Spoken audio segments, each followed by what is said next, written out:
Bueno, amigos, seguimos compartiendo con ustedes. Ahora tenemos otro invitado. Le agradecemos que nos acompañe. Ya vamos a estar dándole la bienvenida a él y a su expertise. Lo hemos invitado por una situación que se ha generado en las últimas 48 horas con una persona mayor.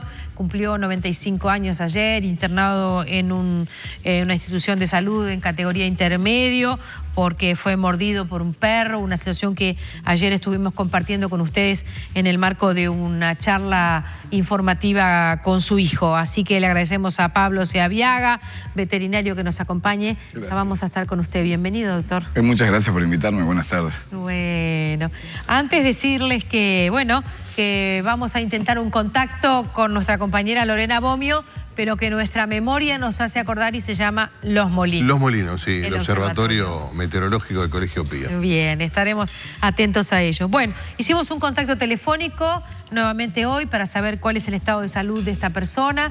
Ustedes recuerdan, es un ciudadano francés, que bueno, que había sido noticia y nos había llamado la atención muy gratamente porque era un sobreviviente de la Segunda Guerra Mundial, una persona condecorada, una persona mayor. Se temía que podía haber derivado en alguna infección, la gravedad de sus heridas.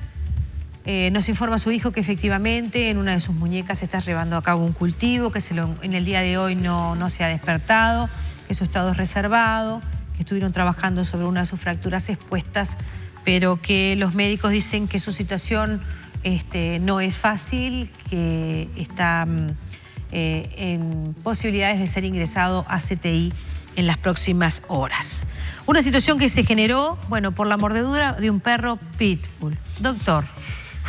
Bueno, primero que habría que averiguar, yo no lo sé, es el contexto por el cual aparece la mordida. Claro. Porque mordida de pitbull, sí, es un gran titular, pero la mayoría de las agresiones tienen algunos justificativos o algunos por qué, que a veces no da el tiempo para desarrollarlos y demás, y muchas veces se le achaca o se le va en contra del perro, que seguramente muchas veces tenga algún porcentaje de culpa, pero no se explica mucho el contexto por el cual esto sucedió. Doctor, hablando de contexto, esta gente tiene, este señor, el hijo de la persona mordida, del señor mordido, tiene una hija que vive en Europa. Cuando le cuenta que su padre, o sea, su abuelo, fue mordido, que está internado en tratamiento intermedio, con una mordedura en la cabeza, en la espalda, los miembros inferiores y en los brazos, muchas mordeduras tiene, esta joven le dice, acá esos perros están prohibidos. ¿Es así? Sí, es cierto. El tema es que también cuando nos comparamos con Europa, deberíamos saber que en Europa existe, por lo pronto en España y en menor medida en los demás, un porcentaje de mascotas per cápita por hogar es mucho menor. En Europa, en general, se tiende a un perro por cada 4 hogares. Acá no sabemos la cantidad de perros que hay. Hay algunos estudios que no son del todo muy claros que hablan de 1 millón de perros. Y eso, hablando con un demógrafo amigo, me dice que acá hay 1 millón de hogares. Por lo tanto, habría que haber un perro por casa o varios perros en una casa y varios que no. Todavía no sabemos. No sabemos cuántos perros hay. Él, si bien hay algunas encuestas, él que trabaja en la unidad es un grado 3 de demografía, no tiene en cuenta, no tiene el número de perros, sino que son estimativos. Por lo tanto, en esos países donde sí funciona la reglamentación en base a cantidad de perros o razas, primero hay una contabilización de qué animales tenemos, dónde están y por qué yo hago estas políticas. Porque, en definitiva, prohibir cierto tipo de razas, cuando acá es como una especie de anarquía, si se quiere, en la obtención de un cachorro, van a aparecer otras y además es muy difícil catalogar el tipo de razas, porque la mayoría son cruzas. Para decir que este perro fue un pitbull y después incorporarlo en una lista de posibles razas peligrosas, que todos los perros de más de 20 kilos son peligrosos y muerden, debería ser puro. Así yo me baso básicamente en la genética. Si hay mezclas o si hay entrecruzamientos, no se sabe si es por la raza o por cómo lo educaron, que en teoría es el 80% de la base del comportamiento de todo perro, de raza o de cruza. Entonces, bueno, aplicar a veces este tipo de compararnos, a veces es saludable, pero acá primero habría que arrancar por más de base. Por lo pronto no sabemos ni siquiera la cantidad que hay, ni siquiera la cantidad de razas. Pero sí lo consulto, aún si es un animal puro, este u otro, o aún si es una cruza, ¿hay una morfología en la mandíbula o en la manera de morder de este animal que puede llegar a ser especialmente peligroso? No, lo que tienen es unos maceteros, o sea, unos músculos maceteros que son bastante prominentes y grandes, pero hay como una especie de mito de que trancan la mandíbula. Exacto, bueno, yo he escuchado mucho. Claro, no la trancan. El problema es que tienen mucha más fuerza que un caniche en cuanto a morder. O sea, que si pero no quisieran... Claro, pero no tiene una anatomía distinta a los otros perros. Podrían abrir esa mandíbula. Sí, claro, lógico. ¿No es un tema morfológico? No, para nada. No, el pitbull es tan igual que un salchicha en cuanto a su morfología. Después están las diferentes patologías que puedan tener distintas razas, porque cuando se manipulan genes también hay pros y contras, pero cuando muerden todos iguales. Y los contextos y demás también son para todos iguales. De hecho, acá hay una encuesta hecha por la facultad de qué razas son las más predispuestas a morder. Y la primera que aparece es el ovejero alemán. Después aparece el cocker, el caniche, el siberiano. Pero todos sabemos que el caniche el es siberiano rasqueta, también, ¿sí? El siberiano también, y claro, bueno, pero ahí es cuando uno empieza... el siberiano que está ahí ni ladra, pobrecito. Bueno, pero se muerto sabe... de calor. Muerto de calor por lo general, claro. Se sabe en comportamiento o en etología que los perros que tienen menor o mayor contacto con sus antecesores, los lobos, son predispuestos a no mantener lo que se llama neotenia, que es características juveniles en un perro adulto, que es lo que a mí me gusta que venga el perro. Que mueva la cola, salte. Que mueva la cola, que salte, que me haga caso. Bueno, las razas orientales, tipo Chow Chow, el Akita, que es famoso por la película de Richard Gere, que lo espera el perro cuando viene el tren, y él muere, y el perro, bueno, queda esperándolo, en fin. O el siberiano, son razas que no son tan... no hace tanto tiempo que han estado al lado del hombre manteniendo esto, sí para trabajar. Y el cimarrón también aparece, sin embargo no aparece el pitbull. El problema es que se basan muchas veces en denuncias. Y es lógico que, porque acá hay que dividir agresividad y peligrosidad. El caniche es mucho más agresivo que un pitbull. Sí, claro. Claro, el tema es que no es tan peligroso. Bueno, está bien, juguemos a la suerte de que muerda la pierna y no te muerda la yugular de un bebé. Eso es cierto. Pero para hablar de peligrosidad, bueno, sí, todos los perros de más de 20 kilos que me ataquen son peligrosos. Y y ahora aparece, entre medio de 2 ataques de pitbull, hay un montón de ataques de perros. Claro, pero por ejemplo, tenemos al ovejero alemán encabezando la lista, pero da la impresión, siempre de acuerdo a las denuncias y a lo que trasciende a través de la prensa, en nuestro caso, ¿no? Que no ataca con tanta saña, con tanta... saña, sí, está bien. Lo que pasa es que ferocidad. depende de, y ahí hay otro contexto que es social, depende de para qué está el perro en esa casa.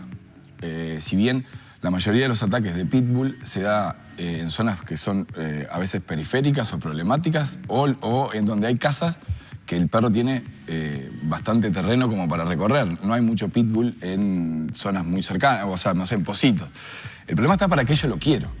Y ahí sí es cuando juega... Para qué yo lo quiero significa para qué lo entreno, Exacto. Qué cosas le estimulo. Bueno, ahí va. Sin ir más lejos, el ovejero, increíblemente, y esto se sabe poco, tiene una sociedad que es paralela al Kennel Club, que es donde están todas las razas. Y para poder cruzar a mi perro cruza con otro animal, a mi perro puro, necesita pasar por una serie de obstáculos, si se quiere. Uno de ellos es ver cómo reacciona a los tiros. Y otro de ellos es ver cómo reacciona si yo lo amenazo con un palo. Para los que tienen esta raza, el perro debería atacar. Los perros que no atacan son descartados para cruzarlos. Yo tengo un amigo que compró un ovejero y que yo me dediqué a que entienda a su hija, que tiene 4 años. Sin embargo, cuando fue a cruzarla, no pudo, porque dijeron que no era apta, porque cuando la amenazaron con un palazo, la perra se asustó.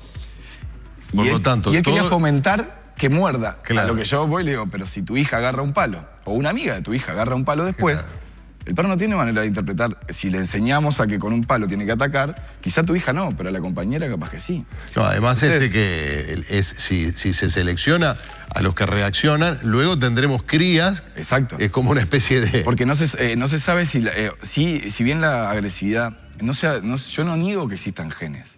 Lo que pasa es que no los hemos encontrado, como para poder aislarlos y seleccionar por los positivos.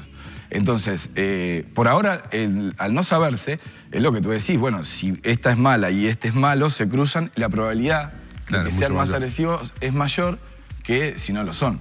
Entonces, por muchos lados se fomenta que el perro sea agresivo. Y en este tipo de barrios, cuando a veces uno trata de que el perro no tenga mucho contacto con gente nueva, porque está como de guardia, donde muchas veces están expuestos a estímulos que el perro no puede acceder porque hay una barrera, y eso se llama frustración, agresividad, porque están frustrados. Sí, desde una perra hasta en celo, alimento. o muchos animales que van y le orinan y el perro no puede. Y cuando se escapa son sociópatas, que le van y agarran a todo lo que básicamente encuentren.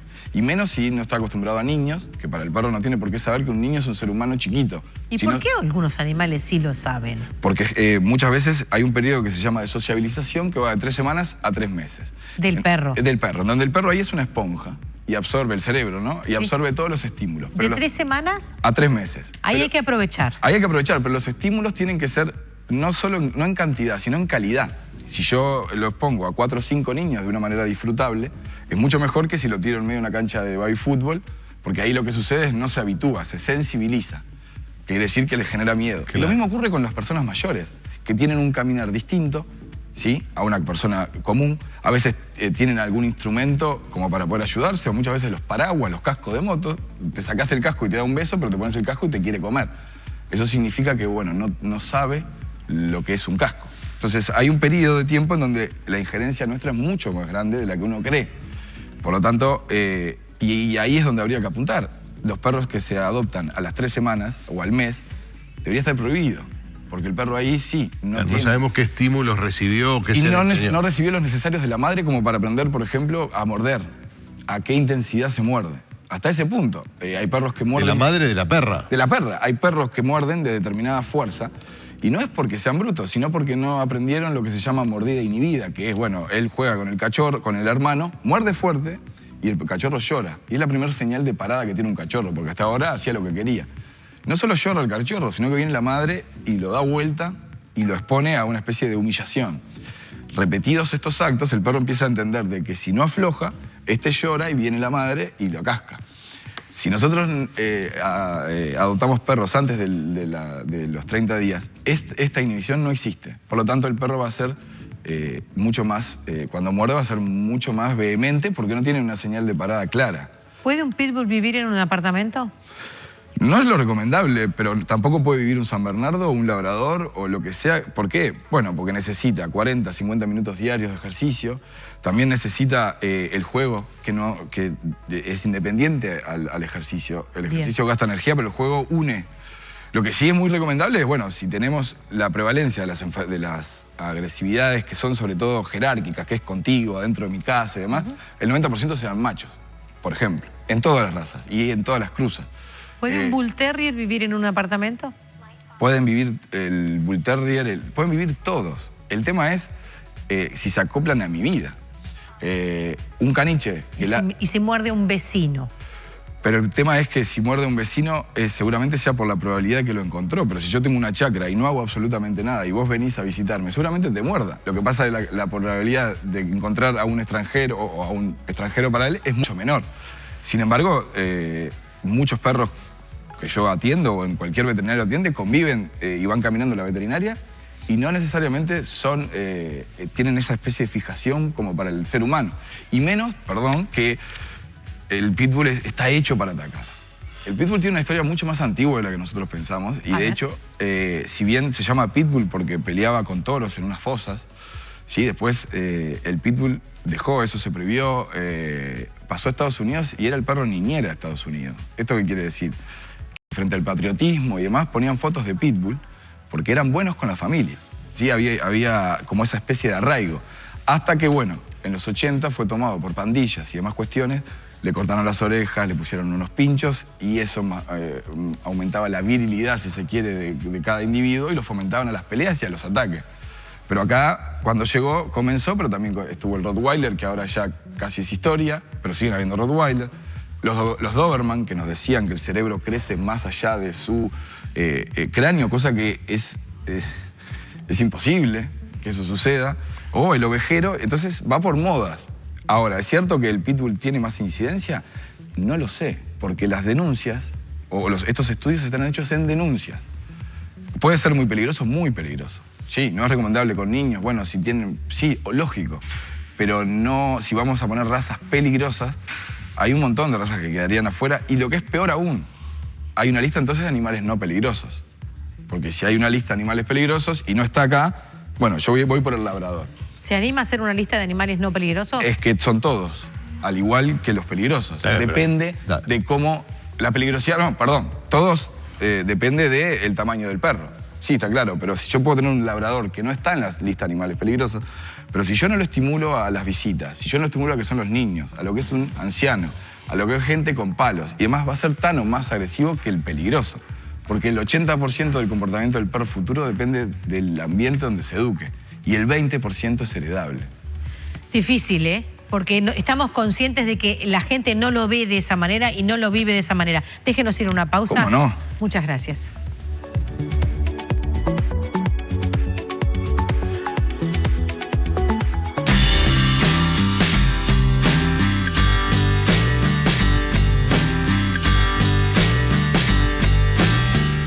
Este gaucho no se agacha con la frente en alto.